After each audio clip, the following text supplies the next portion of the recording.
Sang-yu is a lonely, broke scriptwriter with no job, no friends and no parents to turn to. His biggest problem is that he hasn't been able to sleep in over 6 months, because every time he does, a demon shows up in his dreams and twists them into violent nightmares. One night, he dreams of being on the subway when the demon appears, grabs him by the hair, smashes a hole in the floor and shoves his head through it, killing him instantly. He wakes up the moment his dream self dies, shaken as always, and tries to distract himself with writing. But his landlord knocks on his door, pretending to bring food, and Sang-yu knows he's really there to collect rent. With no money to pay, he slips out the window to avoid him.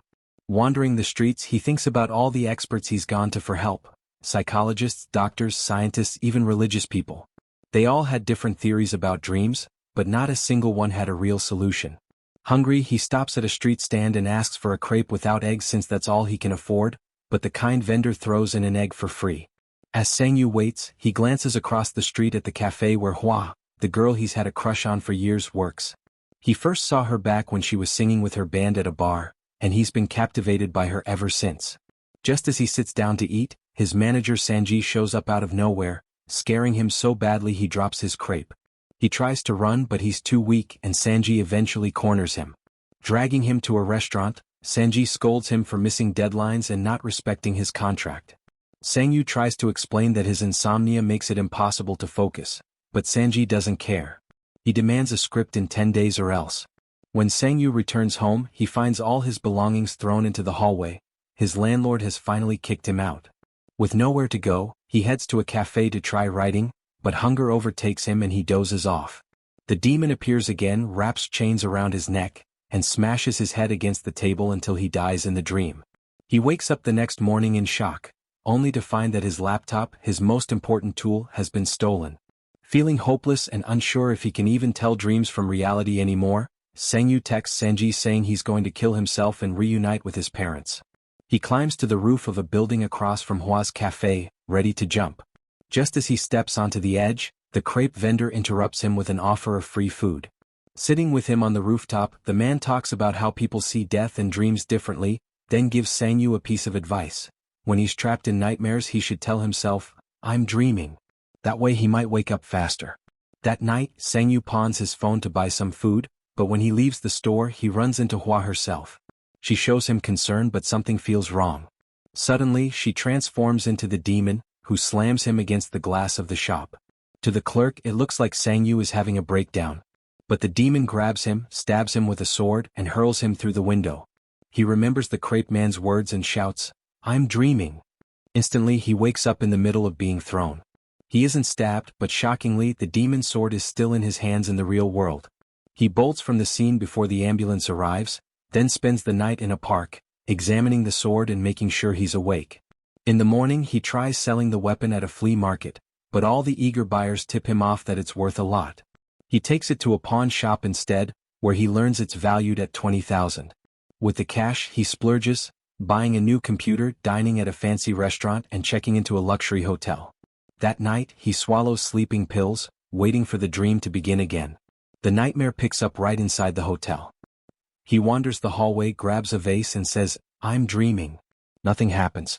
Then the demon appears, this time wielding a massive golden axe. It batters him around, leaving him bloody and broken, but in a desperate move, Sang-yu manages to grab the axe and declare, "I'm dreaming." He wakes up safe in bed, the axe lying beside him.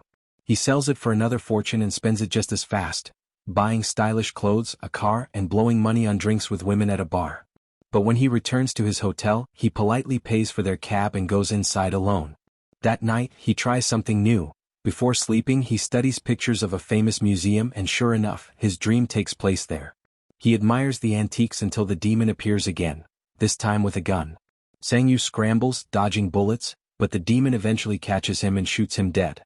Frustrated, Sang-yu wakes up empty-handed. Not wanting to waste the chance, he downs another pill and falls back into the dream. This time, after an incredible dodge, he manages to snatch 2 antique treasures before saying, "I'm dreaming," and wakes up with them. Antique dealers pay him 2 million for the items, though they're suspicious of how he got them. Outside the shop, he runs into an angry Sanji who thought he was dead.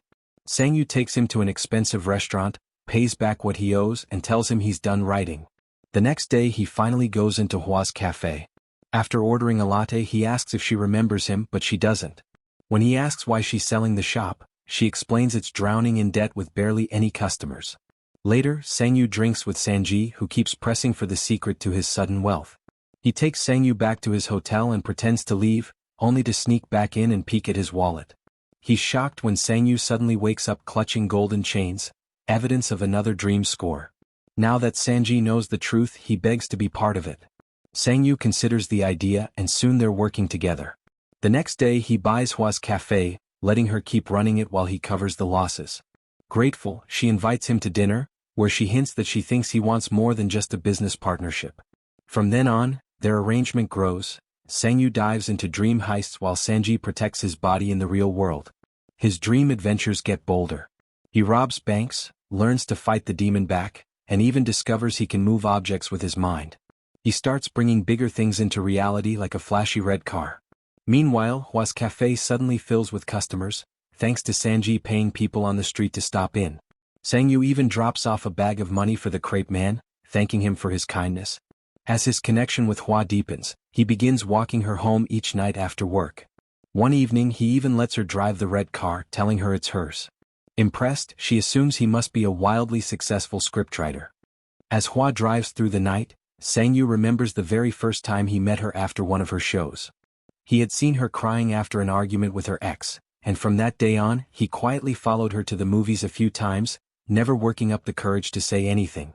Now, in the present, he decides to actually take her to the movies and she happily agrees. But during the date, Hwa wonders aloud when she'll get the chance to watch a film he's written. Not wanting to be caught in his lie, Sang-yu actually writes a script and gives it to Sanji to review while he sleeps. That night, though, because Hwa is on his mind so heavily, his dream turns into a bizarre scene of being in bed surrounded by multiple versions of her.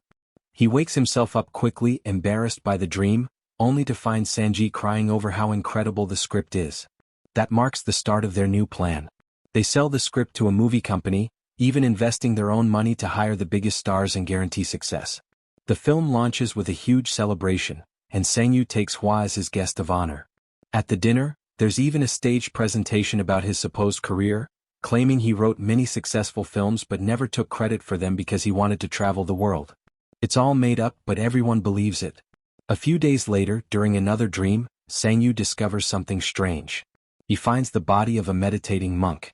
When he tries to take the monk's belt, his hand disintegrates. Once it regenerates, he tries again. As he pulls the belt away, the monk reaches out and presses 2 smoking fingers against his chest.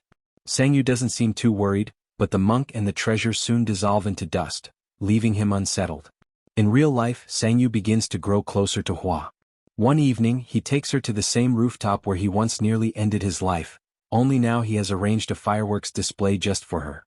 She asks if he'll disappear as suddenly as he appeared in her life, but he promises he never will. Later that night, at her apartment, he feels something sharp hitting his chest. Looking in the mirror, he sees 2 black smoking lines burned into his skin, right where the monk touched him. Shaken, he returns home, ignoring the loud party Sanji is throwing with a group of women. Sang-yu goes straight to bed, but when Sanji gets ready to collect another dream treasure, Sang-yu tells him not to bother, he'll be sleeping alone. That night, he dreams of standing in an empty building with a mysterious figure waiting on a balcony. As he approaches, he realizes it's an older version of himself, slowly disintegrating into dust. When he wakes, a fresh scar has appeared on his shoulder, and more scars emerge as hours pass, each one matching the wounds the demon once inflicted in his nightmares. The next morning, desperate for answers, he heads toward the crepe man for advice. But before he arrives, a van pulls up beside him and kidnaps him. When the bag is yanked off his head, he finds himself in an abandoned building, surrounded by gangsters led by Chang-ji. They demand money and Sang-yu quickly offers to pay. They settle on 10 million, so he calls Sanji and orders him to bring the cash. When Sanji shows up, the gangsters take the money and capture him too. With no choice, Sang-yu leads them back to his apartment and reveals his hidden room filled with antiques. While Chang-ji pressures him to explain where the items came from, someone arrives at the building asking for him. It's Hwa. Through the intercom, the receptionist announces her, and in a panic, Sang-yu dumps her harshly, trying to drive her away for her own safety. Hurt, Hwa lingers and the receptionist secretly lets her ride up, saying Sang-yu's door is still open. The moment she steps off the elevator, one of the thugs grabs her and drags her into the room with Sang-yu. Chang-ji taunts her, exposing Sang-yu's lies, which disgusts one of his own men, who thought they were only after money. To punish the man, Chang-ji puts on golden knuckles and brutally beats him, while Sang-ji begins to stir awake nearby. When Chang-ji turns his attention to Hua, she kicks him in self-defense. That distraction gives Sang-ji the chance to grab a vase and smash it over the head of the thug holding her. Sang-yu bites the arm of his own captor and breaks free, though he's stabbed in the process. The three of them flee together as Chang-ji shoots the already battered gangster he'd just beaten. On the stairs, the group of thugs catches up.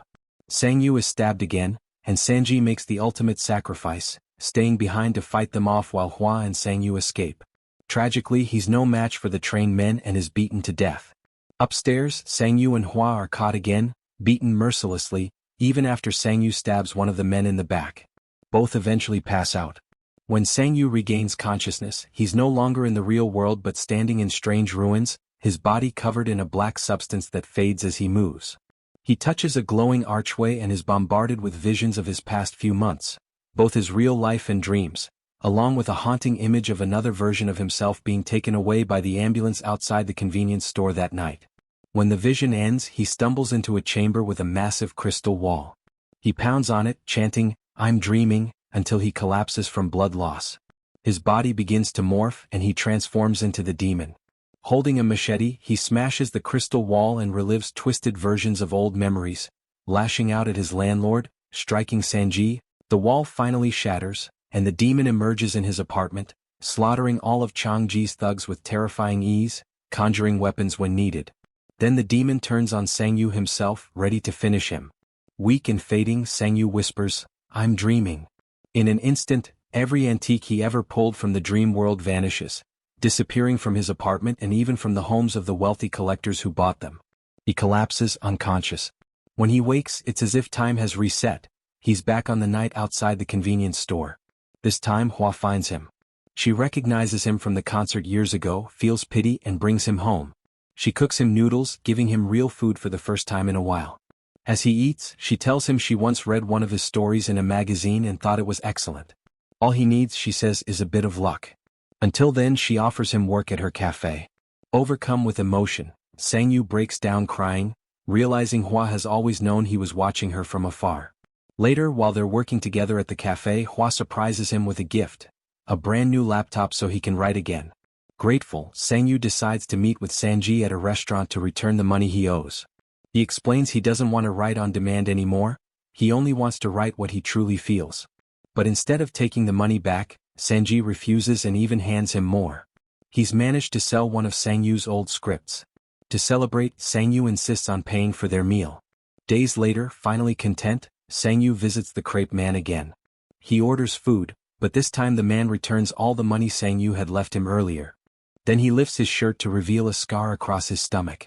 He explains he once had the same power as Sang-yu but learned that living a humble life is better. As Sang-yu listens, the ruins from his dream materialize behind him. Thanks for watching. If you enjoy deep dive recaps like this, don't forget to hit that like button and subscribe. Drop a comment and let us know which movie you'd love to see next.